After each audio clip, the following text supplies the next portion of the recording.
Bismillahirrahmanirrahim. Assalamualaikum warahmatullahi wabarakatuh. Perkenalkan, nama saya Hifayah Astuti sebagai salah satu dosen pengampu mata kuliah pengantar statistik di Fakultas Ekonomi Borobudur, khususnya dalam hal ini adalah kelas 205 dan 206 manajemen. Baik, pada permulaan pengantar statistik minggu pertama ini akan kita bahas, dalam hal ini akan saya jelaskan materinya, yaitu pokoknya itu mengenai nilai pusat atau tendensi pusat. Nilai pusat pada prinsipnya adalah nilai yang dapat mewakili data secara keseluruhan. Di antaranya nilai pusat dan tendensi adalah dapat nilai yang dapat mewakili data seluruh, yaitu rata-rata hitung, mean, median, modus, kemudian desil, persentil, dan lain sebagainya. Jadi akan kita bahas satu persatu. Nilai pusat dibagi menjadi dua, yaitu nilai pusat data tunggal dan nilai pusat data kelompok atau data dibuat dalam tabel distribusi frekuensi. Baik, dalam minggu pertama ini akan kita bahas mengenai nilai pusat data tunggal, yang dimana dari data tunggal itu dapat diambil suatu nilai yang diambil yang dapat mewakili secara keseluruhan dari data yang tersebut. Jenis-jenis nilai ukuran nilai pusat dalam data tunggal yaitu satu, kita bahas, yaitu mean atau rata-rata hitung dengan simbol ekstrip dari data tunggal. Mean adalah nilai rata-rata hitung dari data yang ada, disimbolkan dengan mu untuk rata-rata populasi dan ekstrip itu dibaca min untuk rata-rata sampel. Dihitung dengan rumus. Nah, jika data tidak dikelompok-kelompokkan, nah, ini kita bahas data tunggal ya, maka min atau ekstrip adalah jumlah semua data dibagi jumlah data, jumlah semua nilai data. Jadi simbolnya sigma itu jumlah, di sini sigma jumlah, XI data pertama ditambah data kedua ditambah data dibagi dengan jumlah data yang ada. Jadi ya. Nah, di mana X dibaca min, X ini nilai data ke I, N jumlah data. Contoh, hitunglah min dari nilai datanya 7, 6, 3, 4, 8, 8. Jadi N-nya ada 6. Maka untuk menghitung min, masing-masing itu kita jumlahkan rumusnya X yaitu sigma XI min dibagi N. Jadi di sini kita urutkan dari yang kecil 3 ditambah 4 ditambah 6 tambah 7 tambah 8 tambah 8 dibagi 6, jadi dijumlahkan 36 dibagi 6 sama dengan 6. Jadi mean itu tendensi rata-rata pusatnya, ekstrem sama dengan 6 dapat mewakili nilai-nilai data yang ada. Contoh yang A. Contoh yang B, jika nilai X1, X2, dan 3 itu masing-masing mempunyai frekuensi, di mana F kecil 1, F2 sampai N itu makanya itu frekuensinya. Maka min-nya adalah rumusnya jumlah perkalian nilai data kali jumlah frekuensinya dibagi jumlah seluruh data atau jumlah seluruh frekuensinya. Jadi perkalian antara nilai data satu jumlah frekuensinya berapa dijumlahkan dibagi dengan jumlah frekuensinya. Contoh, hitunglah min dari nilai-nilai 3, 4, 2, 5, 5, 1, 2, 1, 4, 2, 6, 4, 3, 6. Jumlahnya N-nya 15. Nah, di sini data nilainya diurutkan dulu. 1, 1, 1-nya ada 3, 2, 2, 2-nya ada 2, 3, 3-nya ada 3. Kemudian 4, 4, 4, 4-nya ada 3, 5, 5, 5 ada 3 dan 6. Oke. Di jumlahnya 15. Maka nilai ini masing-masing ini sebagai X1 sama dengan itu X1. X sama dengan 2 itu sama dengan nilainya X2. X3 itu nilainya 3, jumlahnya 3 ya. Jadi kita hitung X1 sama dengan nilainya 1, frekuensinya 3. Kemudian nilai X2 nilainya 2, frekuensinya 1. nilai X3 nilainya 3, jumlahnya 3, frekuensinya. Kemudian X4 nilainya 4, frekuensinya 3, dan X5 nilainya 5, frekuensinya 3, dan X6 nilainya 6, frekuensinya 6. Sehingga nilai min rata-rata hitung dengan jumlah yang dapat dikelompokkan, yaitu X strip sama sigma FI kali XI dibagi jumlah FI. Jadi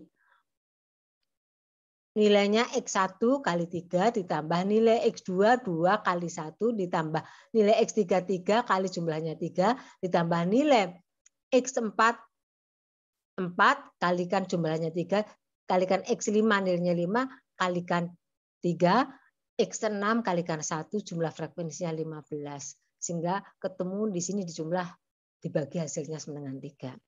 Contoh soal ini. Diketahui nilai rata-rata statistik 40 mahasiswa adalah 65,2. Jadi jumlah N-nya 40, rata-ratanya 65,2. Kemudian masuk lagi seorang mahasiswa susulan, sehingga nilai rata-ratanya menjadi 65,4,5. Berapa nilai statistik yang baru masuk? Dari rumus-rumus yang ada, jadi jumlahnya mahasiswa ketika 40 itu nilai rata-rata 65,2. Maka di sini jumlah secara keseluruhan bisa kehitung. Nilai rata-ratanya 6,5,2 dibagi jumlah masih 40, maka jumlah secara keseluruhannya bisa kehitung. 40 kali 65,2 ini adalah nilai jumlah XI. Maka jumlah XI ketika kita hitung dikalikan adalah 2.608. Nah, ternyata sekarang jumlahnya 41 dengan tambah nilai masukan mahasiswa. Nilainya nggak tahu, justru kita cari. Nilai XI-nya, X ke 41 nggak tahu. Tapi nilai rata-ratanya ketahuan 65,5, jadi naik nilai rata-ratanya. 65,40 jadi 6,5, boleh nggak apa-apa di sini ya. Jadi sigma XI ini sampai 40 ditambah 1, jadi sampai jumlahnya 40. Itu rata-ratanya sekarang 65,5. Jadi ini kalau dikalikan, yaitu, maka di sini nilai X-nya ini, nilai mahasiswa yang susulan adalah 41 kali 6,5 dikurangi XI. XI ini tadi ketemu 2.608. Sehingga akan ketemu ini kalau dikalikan 2.685,5 dikurangi 2.008. Maka nilai mahasiswa tersebut susulannya 77,5. Ya, jadi nilai mahasiswa yang baru masuk nilainya adalah bagus 77,5, jadi bisa mengangkat rata-rata hitungnya. Itu nilai tendensi rata hitung yang pertama. Nilai tendensi yang kedua disebut dengan median dengan disingkat simbol ME, boleh M-nya besar, EE itu dari median ya.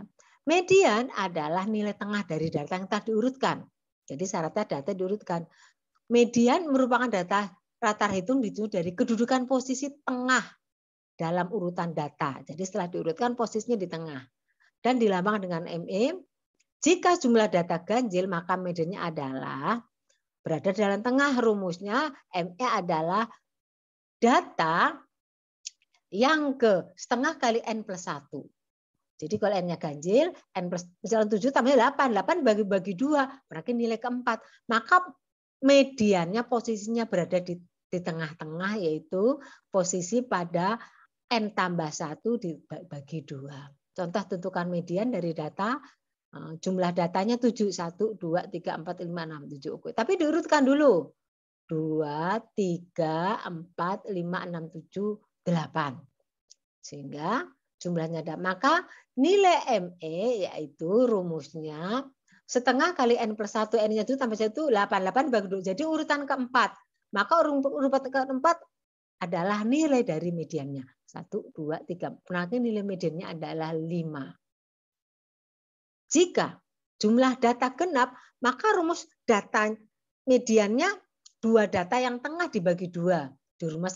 Dirumuskan dengan ME adalah setengah kali data yang N dibagi 2, data ditambah data yang setengah ditambah 1. Jadi data yang tengah-tengah itu kan genap, yaitu ketika N/2, tengah-tengah ditambah N/2 tambah 1, dijumlahkan kemudian bagi 2. Contoh, tentukan median dari data berikut. Ini datanya 8.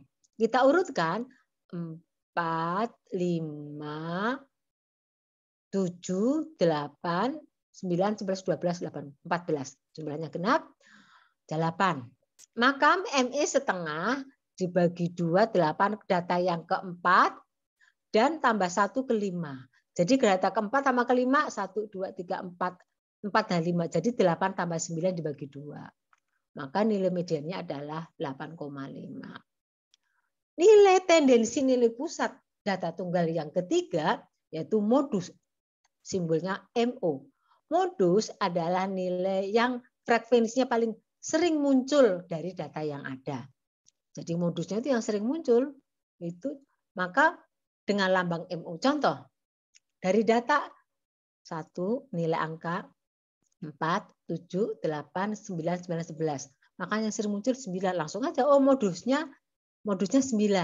Modus, ada modus itu sering melakukan, wah bisa disimpulkan ini kesimpulannya pasti ini rata-ratanya gitu ya. Contoh 2, ada data 4, 1, 4, 7, 8. Modusnya tidak ada, semuanya rata-rata, jadi nggak bisa diambil keputusan, rata-ratanya tidak ada. Kemudian dari data di sini 1, 2, 4, 4, 9, 11. Maka modusnya yang sering muncul ada 2, bisa jadi Anda 4 dan 9. Dari nilai data 1, 1, 3 itu. Maka modusnya lebih dari 2. Di sini modusnya 1, 3, 7. Jadi modus itu yang sering muncul bisa jadi nilai rata-rata industri-nya lebih dari 1. Jadi setelah kita bahas mean rata-rata hitung, kemudian median, modus, kemudian fraktil. Apa itu fraktil?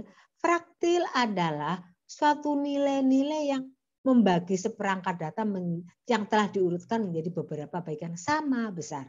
Kami ulangi, Ibu ulangi. Fraktil adalah suatu nilai yang membagi seperangkat data yang telah diurutkan menjadi beberapa bagian besar. Jadi setelah ada data diurutkan. Datanya mau dibagi menjadi 4, namanya kuartil. Datanya bagi menjadi 2, median. Datanya bagi 3, itu fraktil dibagi-bagi menjadi sama besar. Atau bagi 10. Maka nanti akan kita bahas macam-macam kuartil, macam-macam fraktil. Macam fraktil itu kuartil dari kata 4. Kuartil adalah suatu fraktil yang membagi seperangkat data menjadi yang terurut menjadi 4 bagian sama. Terdapat 3 nilai K sebagai pembatas, yaitu K1, K2, K3. Di sini KI, I berjalan 1, 2, 3. Jadi membagi data yang diurut menjadi 4 bagian. 1, 2, 3, 4. Maka pembatasnya itu Q1, Q2, dan Q3.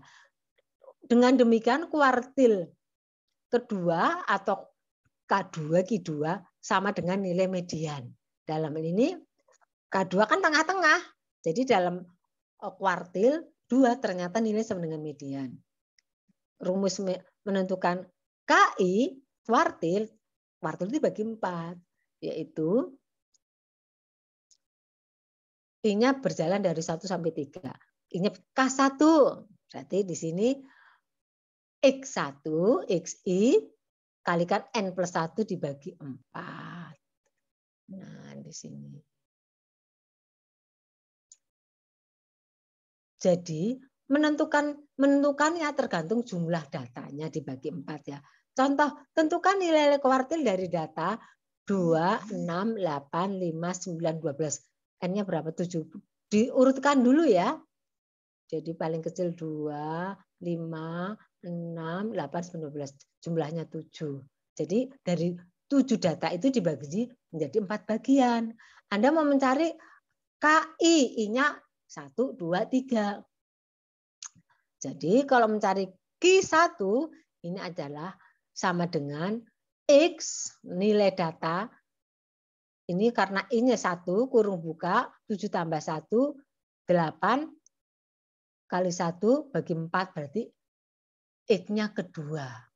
Maka nilai K1 urutan pada data kedua di sini adalah 4. Ini adalah nilai K1. Jadi KE berjalan dari 1, 2, 3. I-nya itu tergantung yang diminta. Kalau I-nya 2 ya jadi di sini 2. N-nya jumlah data. Oke, K2 yaitu X2 jumlah datanya N ditambah 1 bagi 4. Bagi di sini hasilnya 7 tambah 1, 8 bagi 4. 8 bagi 4, 2 kali 2, maka urutan X yang keempat 1, 2, 3, 4 adalah nilai Q2 atau nilai median. Kemudian nilai Q3, batas Q3, rumusnya X3 itu karena Q3, jumlah data tambah bagi 4.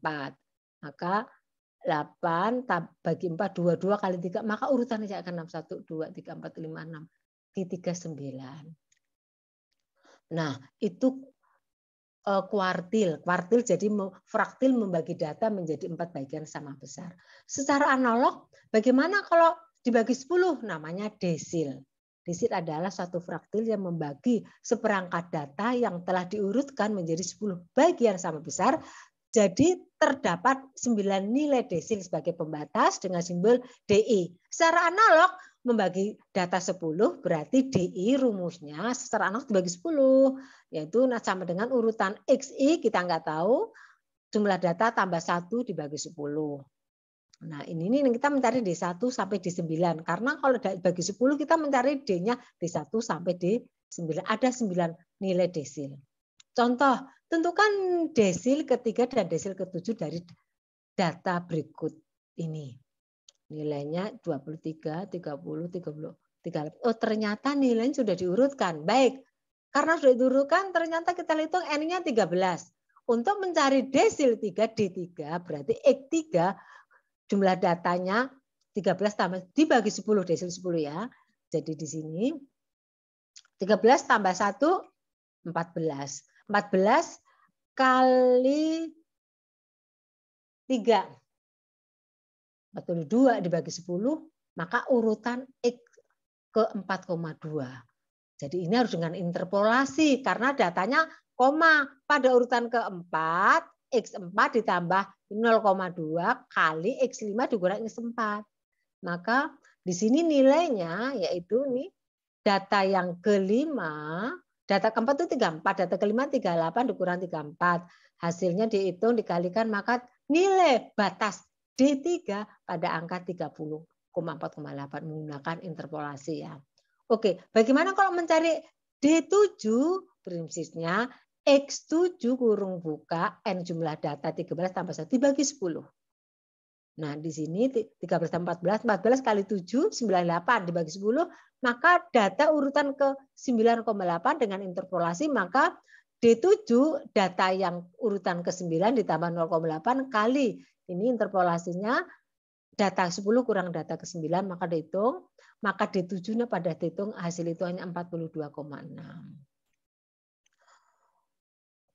Selanjutnya akan kita bahas yaitu nilai tendensi data tunggal yaitu persentil. PI, simbolnya PI. Persentil itu suatu fraktil yang membagi seperangkat data yang terurut menjadi 100 bagian yang sama besar. Berarti kita mencari PI. PI itu pembatas, I-nya dari 1 sampai 99. Maka rumus PI secara analog dibagi 100. PI XI urutan yang ke I tergantung diminta. Kalau P1 ya X1. Kurung N jumlah data tambah dibagi 100. Contoh tentukan persentil ke 10 dan persentil ke 17 dari data sebagai berikut. Ini diketahui datanya 10. Oh ini ternyata datanya sudah terurut ya. Datanya kita hitung 1, 2, 3, 4, 5, 6, 7, 8. Oh 30. N-nya 30, berarti ini N30. Untuk menghitung persentil ke 10, P10, X10, 30 tambah 1 dibagi 100. 31 kali 10, 300. Berarti 301 dibagi 100. X 3,1. Maka dengan interpolasi nilai P10, data urutan yang ketiga ditambah 0,1 dikalikan data keempat kurang data ketiga. Data urutan ketiga 22 ditambah 0,1 kali 24 min 2. Maka ketemu P10 yaitu 22,2. Selanjutnya P ke 76, X urutan ke 76 ditambah, ini indeks X76, ini indeks kurung buka 30 tambah 1 dibagi 100 berarti 31 kali 76, ini 2000, 31 bagi 100 ternyata data urutan ke 23,6. Maka P76 nilainya data keurutan 23 ditambah 0,5 kali data ke 24 dikurangi data ke 33. Maka nilai P76 yaitu batasnya ketika 42,56. Baik, itu yang bisa Ibu sampaikan. Mudah-mudahan bisa diambil pelajaran pada pertemuan minggu pertama ini. Selamat belajar, merdeka belajar. Wassalamualaikum warahmatullahi wabarakatuh. Terima kasih.